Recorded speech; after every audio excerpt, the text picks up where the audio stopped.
back to Frosty Acres. I'm Jessica.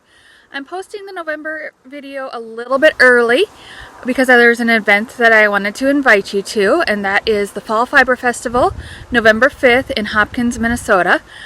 It's at the Eisenhower Community Center, and I'll post the address in the show notes, and I'll tell you a little bit more about it in the crafty part of the video.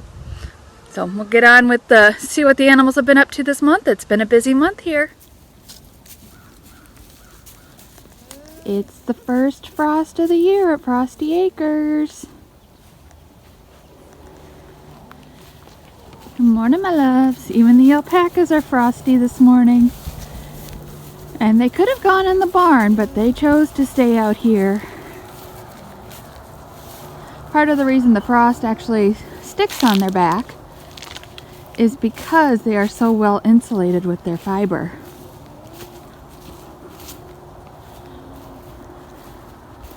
Isn't that a beautiful sunrise? Here's the pasture. There's just some hay in their pen. It's all frosty too. Hello and welcome back to Frosty Acres. As you can see today, it's not very frosty. This month has been extremes of 18 degrees to today it is 80 degrees.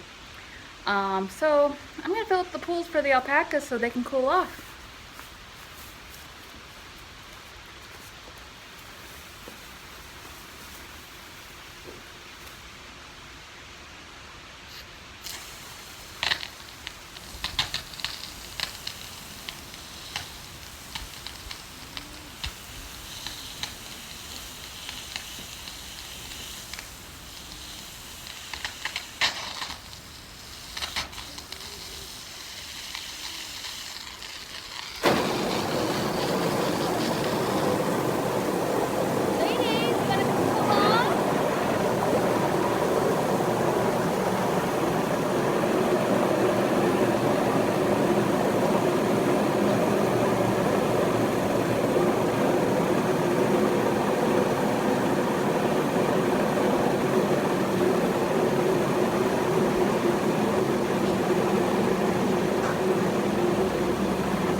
Even though they have two pools, they always fight over the one. Go figure.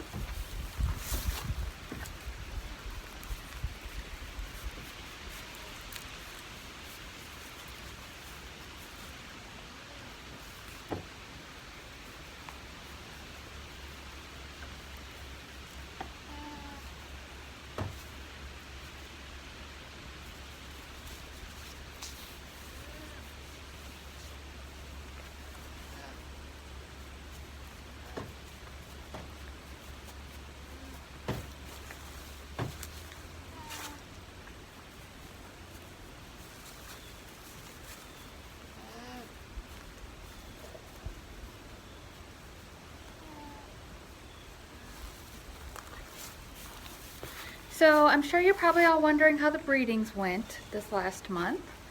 I'll show you some footage of that in just a minute here. But there's been a lot of spitting going on, which is a good thing. I'll show you that footage and explain a bit more. Shush!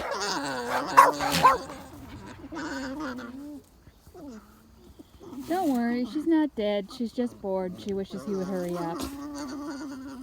She's already over it.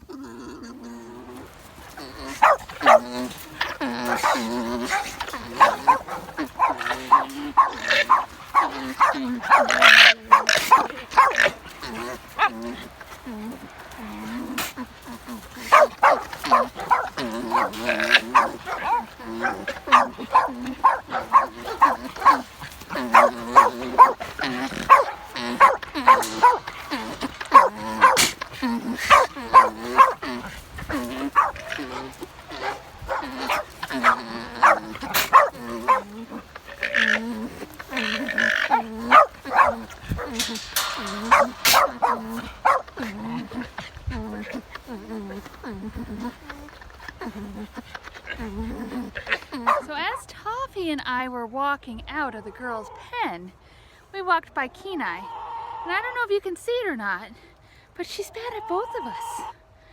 So I'm thinking tomorrow when it's her turn for a date night, she's probably going to reject him.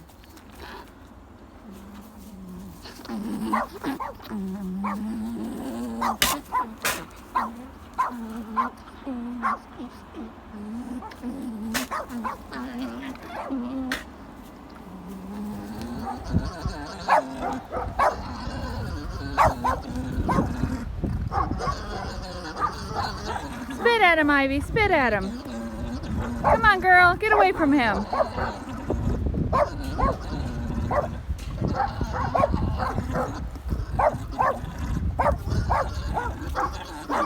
Bummer. I was hoping she was already pregnant, but it looks like she's not.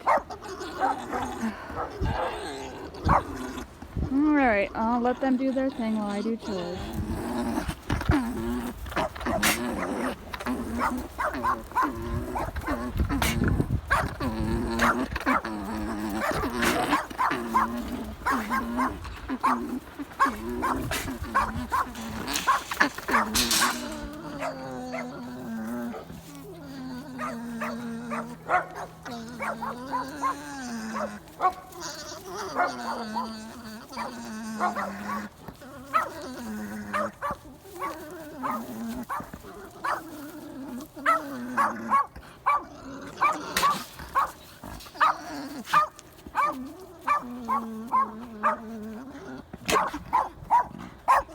Good girl. That's what I wanted to see.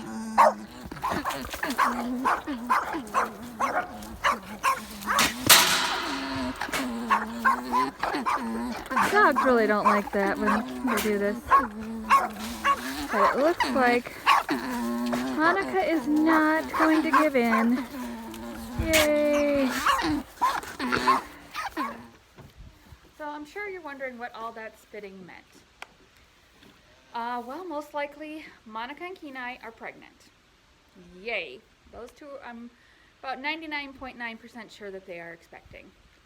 I do what's called behavior testing, and that's when you put them with the male, and if they're pregnant, they will spit at them, run away. Sometimes, as you saw, they will even fight with the male to get them away from them. With Ivy, I'm not 100% sure because She didn't really seem like that last time she wanted to breed. She was spitting a little. She didn't want to cush. And cush, when I say cush, that means how they lay down, like how Miss Phoebe is cushed in the pool at the moment. And let the male breed them. And it almost seemed like Charlie overpowered her that last time, and that's why she cushed. I did not let them breed. As soon as she was down, I pulled her off of him and took him out of the pen, which wasn't fun or easy. He was very upset about that. The behavior testing, like I said, is about 99. It's very accurate, except for Ivy's case. I'm not sure what to think. I will recheck them in the spring. I'm not doing any more testing or breedings this fall, just to confirm that the ones that are pregnant stayed pregnant, and maybe I'll get more of a positive reaction from Ivy come spring. We shall see. There are other testing that I could do, and I would do if the alpacas themselves were sold, and that is a progesterone blood test and ultrasounds. I don't routinely do them. They are kind of expensive, and I don't have a vet at the moment that could do them locally. I would have to either take them somewhere. Yeah, I'd have to take them somewhere, either like the U of M, or there's a vet over in Jackson, which is about 50, 60 miles west of here, that might see them. It's really hard to find.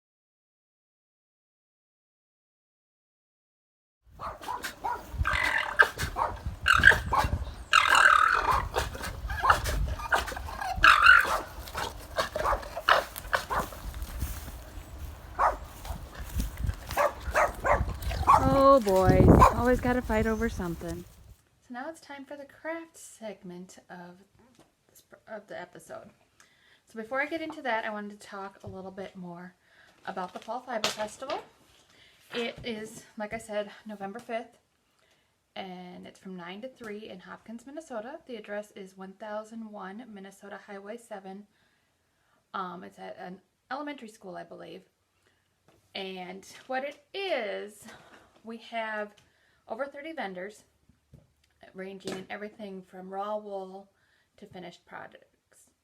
I myself will be bringing, and I'm very excited about this, I just got my yarn back. I have Monica's yarn, and Phoebe's kind of fell apart here. I have her yarn, and I will be sharing a booth with my friends from the North Star Farm Tour. And just this spring, we made some socks. 6 farms went together and made a bunch of Minnesota grown socks. These socks have Wakaya alpaca from my farm. They have Leicester long wool from my friend Wendy's farm. They have Baby Doll South Down wool from my friend Sue's farm. Surrey alpaca from my friend Terry's farm. Mohair from another member who I don't know very well, Jennifer Angora Goat Farm. And yak from my friend Melody's farm. We also use 3 Minnesota mills to make the socks. So purchasing these supports 9 Minnesota small businesses, 6 farms and 3 fiber mills. Pretty impressive. So we'll have these with us at the show, as well as products from the other farms. Sue will be bringing, I believe, some of her clouds, I think she calls them, of roving, and she has some yarn. Melody has yarn from her yaks, and socks made with yak fiber, and there's a whole bunch of stuff. I can't even get into it. Other vendors will have knitting tools, crochet tools, weaving tools. We have vendors that are selling handmade soaps. I'll also be bringing my mittens. Other vendors making hand knit, hand crocheted, hand woven things to sell at this event, as well as things that are milled. So it has a huge variety. Even if you're not a knitter, crocheter, weaver, spinner, you can buy finished products that would make great Christmas gifts.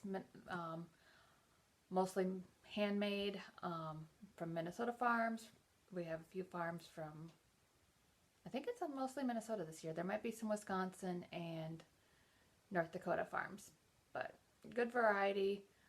We also have a vendor that's selling gluten-free, dairy-free baking mixes, and I've tried them. They are fantastic. So if you're gluten or dairy-free, you might want to look into those. There's a lot. It's not a huge festival like Shepherd's Harvest. It's in a gym. I just had one of our former guests comment how, she has a little trouble with mobility, but she has no problem getting around at this festival. So we try to make it for everybody. Free parking, free admission. And unfortunately, it's the same weekend as 24 Hours of Cross Stitch, which Justine from Welcome Stitchery in Blue Earth is hosting. One of these days I will make it to that event. It just has fallen at times where I can't. But anybody else, I just wanted to put it out there. So anyone who's watching this and wants to attend can attend.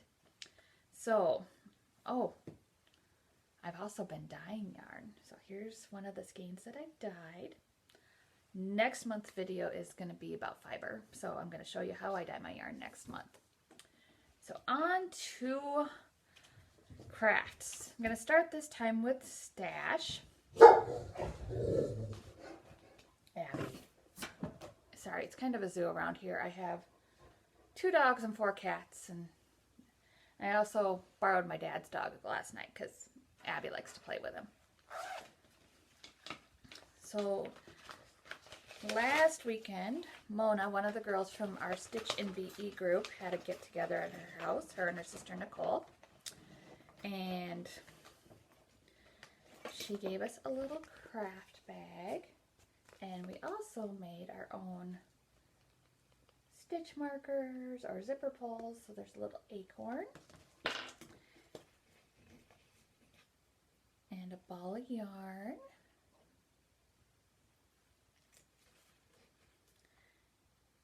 And then we did Shrinky Dinks. How fun was that?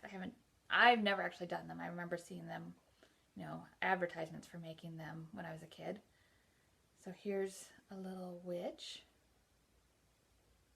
And I forgot to punch a hole in her, so the other ones that I made, of course I had to make an alpaca, and it's purple, my favorite color.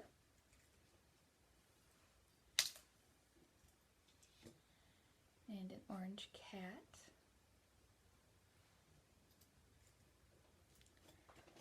And I need a name tag for Stitch in BE, so I made one of those as well. I just need to, I think I'm going to glue some felt on the back of it and find my little pins so I can pin it on next time I go to Stitch in BE. So thank you for Mona for hosting us last week. That was really fun. We need to do that again. And my birthday was on October 13th, so I got a little more stash acquisition than normal. In July for Justine's open house at Welcome Stitchery, I actually won the door prize of a $50 gift certificate, and I decided to save that for my birthday. So I got the next month to month, and I'm a crazy cat lady, so of course I had to get something with cats. This is Kit and Bixby. Really friendly cats.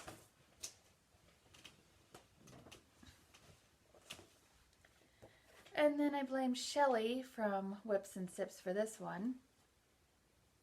I didn't get the full kit. Oh, I missed out on that, but I did get the Autumn and Stars hollow pattern. So I'm really excited to start that. It's probably going to go on the back burner just because I've got so many other projects in the works right now. And I was looking at all the floss that it calls for. I counted it the other day. I think there's 35 different colors, including overdyes and DMC. So I think I'll wait till some of the other patterns come out of the vault so I can buy those, and then I'll start that one. And then I got Hot Cocoa by Shannon and Christine. I think this will be my Christmas start. And then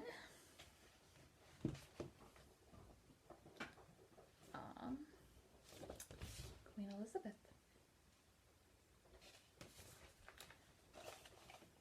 So for new projects,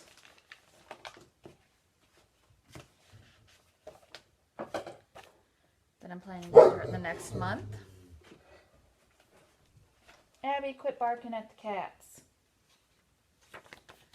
On November 1st, I plan to start the December month to month. And Silent Night I had planned to start this month, but I saw the Queen Elizabeth pattern instead and started that instead. So I think I will finish this either once I'm finished with Queen Elizabeth or Thanksgiving. So then whips. Here's Queen Elizabeth again.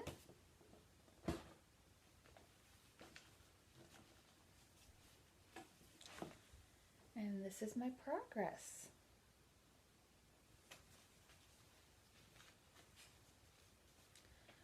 For knitting, I worked a little bit on my sweater. Forgot to pull that out for today. But I'll show you maybe next month. Maybe I'll have more progress to show. And then on to finished objects. Oh wait, no, we're still doing stash. I forgot. I got yarn too for stash. This is Showstopper. The colorway is Drag Queen by Leading Men Fiber Arts, and I got another birthday treat for myself. Got this at Becky Steyer's studio. And then another Leading Men Fiber Arts. They do these half skeins, which I really love. I think I'm going to use this one to make Christmas ornaments. And this is Poison Apple. And this one is going to be a pair of socks. My favorite colors. So now on to finished objects.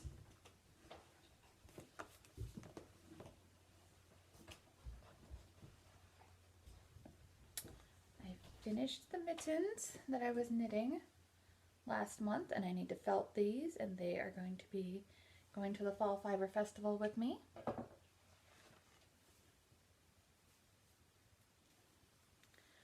I also finished a pair of socks. These are a gift for my sister. And then I love the little pumpkins I was knitting so much last month. I made a little stack, and I used the same patterns that I used for the little pumpkins. This is the tiny pumpkin. This is from the Fall Harvest set. And then this bottom one I improvised. Alright. I have one finished cross stitch. The November month to month.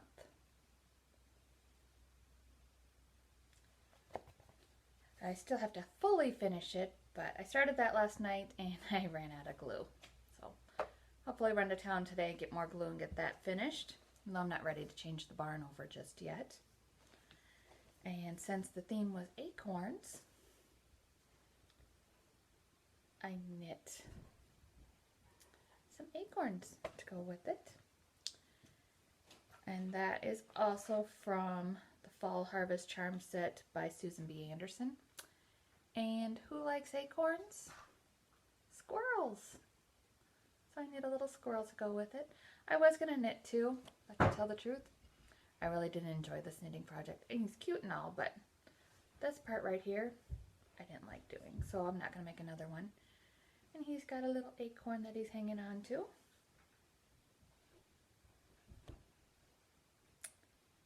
And that's it for this month. Like I said, I'm going to start the December month to month on the 1st of November. I'm trying to decide what I'm going to knit to go with it. I didn't knit a gnome this month. That is the first month this year that I have not knit a gnome. Just not feeling it, so I'm not going to do it. She has another mystery knit coming up in December. I think I'll do that one. I was going to knit people gnomes for Christmas, but I think I'm going to knit ornaments instead. I found a cute pattern that I like. That doesn't look like it's going to take a whole lot of time. And so I'll knit, see how many of those I can get knit in this next month. Alright, so hopefully some of you can come to the Fall Fiber Festival. I'm going to get back to dyeing yarn and rescanning the yarn that I dyed over the weekend. And here's the yarn that I'm currently dyeing. Next month, I'm going to tell you all about how I dye yarn. I've decided to let the girls spend one last afternoon in their pasture. They're all lined up, quite excited. And I'll let them in. Here you go, ladies. Have fun.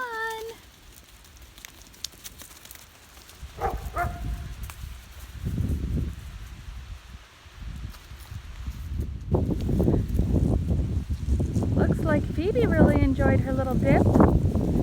One thing I do regret this year is not breeding Phoebe. I didn't breed her just because she's kind of small for her age. Hiding there behind little Miss Hershey and now Nestle. So I didn't breed her. I do have a boyfriend picked out for her, and her boyfriend isn't much bigger than her. And if I would have known then what I know now, I would have bred her. She's been quite flirtatious when I bring the boys in. Oh, Ivy wants to say hi. Say hi, Ivy. But if I would have known that she seemed ready, every time I brought one of the boys in, I swear she was batting her eyelashes at them. It was quite amusing. So maybe I should have, but it's too late for this year. Maybe next year, we'll see.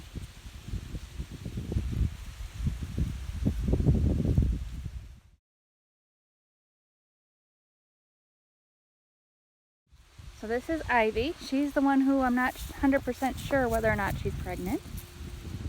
We're going to have to wait and see, aren't we, Ivy? You're not telling us. And then we've got Kenai over here.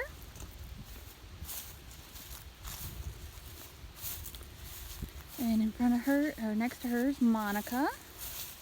Those two, I'm very sure that they're pregnant. And there's Monica's mom. I didn't breed her this year. Alpacas are pregnant for a very long time. A textbook alpaca pregnancy is 11.5 months. I've had the shortest one that any of mine have had is 330 days. The longest is 378 days, and I count from the last breeding to the day that the baby is, or the cria is born. Now we wait, and hopefully they stay pregnant. Hopefully all three are pregnant. It would be really sad if only the two of them were pregnant and one of them would miscarry. I hate it when there's just one baby. I always feel bad for the baby because they don't have anybody to play with. Even though Phoebe would probably play with them, she's kind of been the nanny for the 3 crias from last year. They weren't with their moms, they were usually with Phoebe. I think she mainly liked it because they were smaller than her. And now, Nestle, her full sibling, is almost as big as her. And Hershey, her half-sister, is bigger than her. There's the 3 of them. And then I've got one boy, Andy's, from last year, and he's over with the big boys now. Sven, hello. Andy's, you gonna be shy? Andy's and their chicken friend that always hangs out with them. Here's the other boys. So Sven and Kristoff are the same age, but I put Sven with Andy's because he doesn't bully him like the other boys do. And that's Charlie. Kristoff, are you being shy? Hello, Hamilton. Toffee, you want to say hi? Toffee.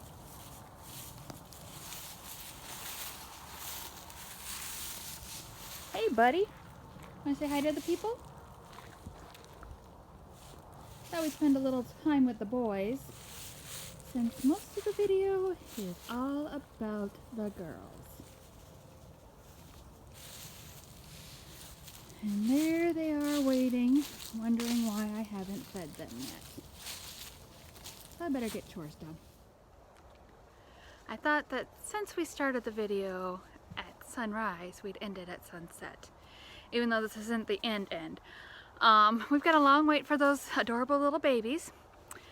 So I'm gonna share, to end the video, I'm gonna share some clips of the Krias from last year. Andes, Nestle, and Hershey. Hope you enjoy them, and I'll see you next month. Bye.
Hershey, you want to say hi? Say hi to Brindley. Say hi to Brindley.